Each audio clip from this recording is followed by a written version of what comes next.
Assalamualaikum warahmatullahi wabarakatuh. Perkenalkan, nama saya Alfana Fauzan. Pada kesempatan kali ini saya akan menjelaskan tabel anormalisasi dari anormalisasi sampai 2NF. Ini adalah tugas untuk mata kuliah basis data UAS. Ini studi kasus yang kami ambil adalah perpustakaan. Bisa dilihat pada tabel anormalisasi perpustakaan terdapat nomor anggota, nama anggota, judul buku, pengarang, kategori, tanggal pinjam, tanggal kembali, dan admin. Masih banyak ya kolom-kolom yang kosong. Itu masih terdapat redundansi data. Solusinya akan kita ubah menjadi tabel 1NF. Bisa kita lihat ini adalah tabel 1NF-nya. Sudah terisi semua, tetapi masih ada redundansi data yang kurang jelas di nomor anggota, kategori, dan admin. Solusinya kita akan ubah menjadi 2NF. Ini adalah tabel 2NF, tabel anggota. Bisa dilihat terdapat nomor anggota dan nama anggota lebih jelas, dan ada tabel buku, terdapat judul buku, pengarang, kategori. Terus di tabel peminjaman ada nomor anggota, judul buku yang akan dipinjam, tanggal pinjam, dan tanggal kembalinya. Dan berikutnya ada tabel admin. Di tabel admin terdapat nomor admin dan adminnya. Evaluasinya sudah tidak ada tabel yang isiannya kosong. Masih terdapat redundansi data, nomor anggota dan kategori ya. Solusinya akan kita ubah menjadi 3NF.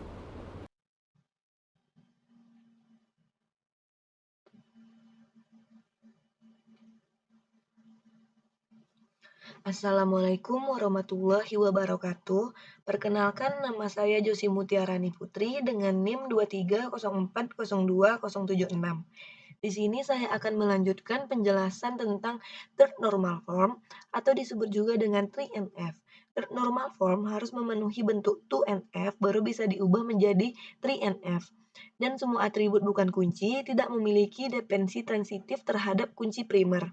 Nah, berikut ini adalah bentuk 3NF terkait kasus perpustakaan yang sudah dijelaskan oleh saudara Alfana tadi.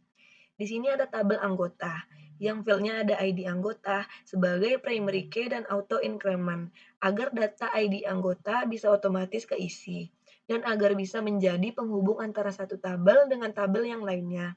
Kemudian ada nomor anggota dan nama anggota. Yang kedua ada tabel buku. Sama seperti tabel sebelumnya, ID buku digunakan sebagai primary key dan auto increment. Kemudian ada judul buku dan pengarang. Yang ketiga ada tabel peminjam. Sama juga seperti tabel sebelumnya, ID peminjam sebagai primary key dan auto increment. Kemudian ada ID anggota, judul buku, tanggal pinjam, dan tanggal kembali. Yang keempat ada tabel kategori, di mana ID kategori sebagai primary key dan auto increment. Kemudian ada field kategori. Yang terakhir ada tabel admin. ID admin sebagai primary key dan auto increment. Kemudian ada nomor admin dan admin. Selanjutnya, kelompok kami membuat IRD sesuai dengan tabel normalisasi perpustakaan tadi. Pertama, di sini ada entitas buku yang memiliki beberapa atribut. Atribut pertama yaitu ID buku sebagai primary key. Kemudian ada judul buku dan pengarang. Yang kedua ada entitas kategori yang memiliki atribut ID kategori sebagai primary key dan atribut kategori. Nah, di sini terlihat bahwa ada relasi yang namanya memiliki. Relasi ini menunjukkan hubungan antara buku dan kategori itu one to one. Maksudnya di sini satu buku hanya bisa memiliki satu kategori. Yang ketiga ada entitas anggota yang memiliki atribut ID anggota sebagai primary key. Kemudian ada atribut nomor anggota dan nama anggota. Di sini terlihat bahwa ada relasi yang namanya meminjam. Relasi ini menunjukkan hubungan antara anggota dan buku itu one to many, yang artinya satu anggota bisa meminjam banyak buku. Yang keempat ada entitas admin dengan atribut ID admin sebagai primary key dan atribut nomor admin dan admin. Di sini terlihat bahwa ada relasi yang namanya diatur. Relasi ini menunjukkan hubungan antara admin dan anggota itu one to many, yang artinya satu admin bisa mengatur banyak anggota. Yang kelima dan yang terakhir ada entitas peminjaman dengan atribut ID peminjaman sebagai primary key dan ada atribut ID anggota, judul buku, tanggal pinjam, dan tanggal kembali. Di sini terlihat bahwa ada relasi yang namanya mengakses. Relasi ini menunjukkan hubungan antara admin dan peminjaman itu one to many, yang artinya satu admin bisa mengakses banyak peminjaman. Jadi, entitas yang ada di sini saling berkaitan. Baik, itu saja yang dapat saya jelaskan. Kurang dan lebihnya mohon dimaafkan. Materi selanjutnya akan disampaikan rekan saya, Muhammad Marvin. Assalamualaikum warahmatullahi wabarakatuh. Perkenalkan, nama saya Muhammad Marvin dengan NIM 23040290. Di sini saya akan menjelaskan tentang database yang kelompok saya buat berdasarkan tabel normalisasi tadi. Sebelum membuat database, kita harus mengaktifkan SAMPP terlebih dahulu. Kita cukup mengaktifkan Apache dan MySQL-nya saja. Jika sudah, buka command prompt dengan ketikan cd spasi c.2/ agar codingan yang kita buat tersimpan otomatis di direktori C di mana file SAMPP berada. Kemudian ketikkan perintah dengan kutip sampp/mysql/bin/mysql.exe uroot.p, lalu tekan enter untuk menghubungkan codingan kita ke SAMPP dan php myadmin. Langsung saja kita buat database sesuai dengan tabel normalisasi tadi dengan ketikan perintah create database perpustakaan. Untuk melihat database tersebut telah terbuat atau belum, kita bisa ketikkan perintah use perpustakaan. Kemudian kita membuat tabel dan field sesuai dengan yang ada di tabel normalisasi tadi. Pertama, saya akan membuat tabel anggota dengan field ID anggota, auto increment dan primary key-nya. Lanjut dengan field nomor anggota dan nama anggota. Untuk melihat tabel yang sudah saya buat tadi, kita bisa ketikkan perintah dengan dash anggota titik koma lalu enter. Maka tabel yang kita buat tadi akan muncul seperti ini. Lanjut, saya akan membuat tabel buku. Dengan field ID bukunya, auto increment dan primary key. Agar menghubungkan satu tabel dengan tabel lainnya. Kemudian, file judul buku, pengarang. Selanjutnya, untuk melihat tabel yang sudah saya buat tadi, kita bisa ketikkan perintah dash buku.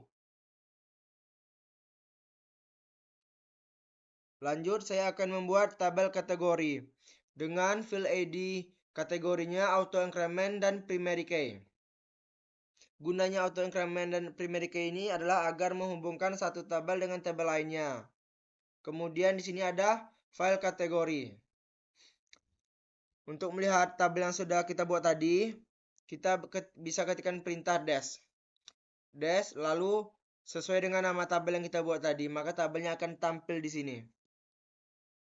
Lanjut, saya akan membuat tabel peminjaman. Dan jangan lupa ketikkan perintah create table. Di sini, edit peminjamannya saya buat auto increment dan primary key. Lalu di sini ada field ID anggota, judul buku, dan tanggal pinjam, tanggal kembali. Lanjut. Di sini saya menampilkan tabel yang setelah saya buat tadi dengan perintah dash peminjaman. Terakhir, saya akan membuat tabel admin dengan ID adminnya auto increment dan primary key juga. Lalu di sini ada nomor admin dan adminnya. Nah, inilah tabel admin yang telah saya buat tadi. Jangan lupa untuk melihat tabel admin atau untuk melihat tabel yang telah kita buat tadi, kita harus ketikkan perintah ini, dash. Assalamualaikum warahmatullahi wabarakatuh. Perkenalkan, nama saya Diajeng Persiti dan saya akan melanjutkan penjelasan dari teman kita yaitu Marvin. Jadi setelah kita menggunakan perintah create untuk membuat table, maka selanjutnya adalah kita menggunakan perintah insert yang berfungsi untuk menginput data ke dalam sebuah table. Nah, jadi perintah yang digunakan adalah insert into anggota. Anggota ini sebagai nama table, dan di dalam kurung ini seperti nomor anggota dan nama anggota ini sebagai nama field yang sudah kita buat sebelumnya dengan values. Ini adalah beberapa data yang dimasukkan yang sudah diinput seperti 076 dan nama anggotanya Josie Mutiarani Putri dan yang lain-lain juga. Ketika CMD sudah mengirimkan pesan query OK, maka data yang sudah kita masukkan itu sudah masuk ke dalam database. Selanjutnya, masuk ke perintah select. Jadi perintah select ini berfungsi untuk menampilkan data-data yang sudah kita buat tadi sebelumnya yang di insert into. Nah, jadi perintah yang digunakan yaitu select all atau bintang ini from anggota. Dan ini adalah hasilnya. Dan ini juga berlaku untuk tabel buku, tabel kategori, tabel peminjaman, dan yang terakhir tabel admin. Selanjutnya kita akan masuk ke materi update. Jadi fungsi dari perintah update ini adalah untuk memperbarui atau seperti namanya untuk mengupdate data yang ada di dalam database. Jadi ini adalah perintah yang digunakan yaitu update admin. Admin ini sebagai nama tabel, set admin di data admin ini. Di admin 1 where admin sama dengan ID admin 1. Jadi ini awalnya sebenarnya 2, lupa saya cantumkan di dalam. Tapi ini awalnya tulisan di sini adalah admin 2. Ketika sudah diupdate maka data yang terpampang di sini yang awalnya adalah admin 2 menjadi admin 1. Selanjutnya perintah delete.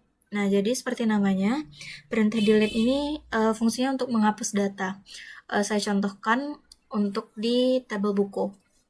Awalnya di tabel buku, di ID buku 7 ini ada buku yang berjudul Angkasa dan 56 Hari dengan pengarang Raffin Q.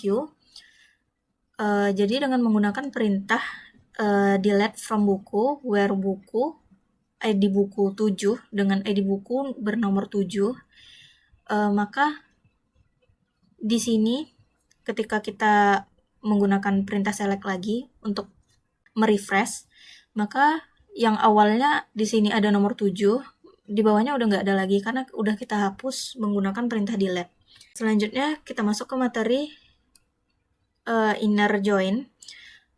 Jadi perintah inner join ini merupakan salah satu operasi penggabungan dalam database yang berfungsi untuk menggabungkan baris, menyaring data, juga menghasilkan kombinasi sesuai yang diperlukan. Jadi perintah-perintah yang digunakan yaitu yang pertama select, ini nomor anggota, nama anggota, judul buku, tanggal pinjam, dan tanggal kembali. Ini sebagai data yang mau kita gabungkan. Selanjutnya from peminjaman. Maksudnya itu dari tabel peminjaman dengan inner join anggota, menggabungkan tabel peminjaman dengan tabel anggota. Jadi on peminjaman ID anggota sama dengan anggota ID anggota ini berfungsi untuk menggabungkan primary key-nya agar dua tabel ini saling terhubung. Dan ini adalah hasilnya. Jadi di sini hanya baris dengan nilai yang cocok saja yang akan ditampilkan. Selanjutnya ke yang terakhir yaitu perintah alter table admin. Jadi perintah alter ini sebenarnya untuk mengubah struktur tabel dengan melakukan perubahan tabel yang sudah ada. Nah, salah satu contohnya itu yang akan saya jelaskan di sini yaitu untuk mengubah nama field dari tabel admin menjadi nama admin. Nah, jadi perintah yang digunakan yaitu alter table admin sebagai nama tabelnya, change column, mengubah kolom admin menjadi nama admin dengan menyebutkan tipe datanya ya, varchar sama dalam kurung 10, dan ini adalah hasilnya. Ini hasil setelah diubah. Oke, sekian dari saya. Mohon maaf apabila ada kekurangan. Wassalamualaikum warahmatullahi wabarakatuh.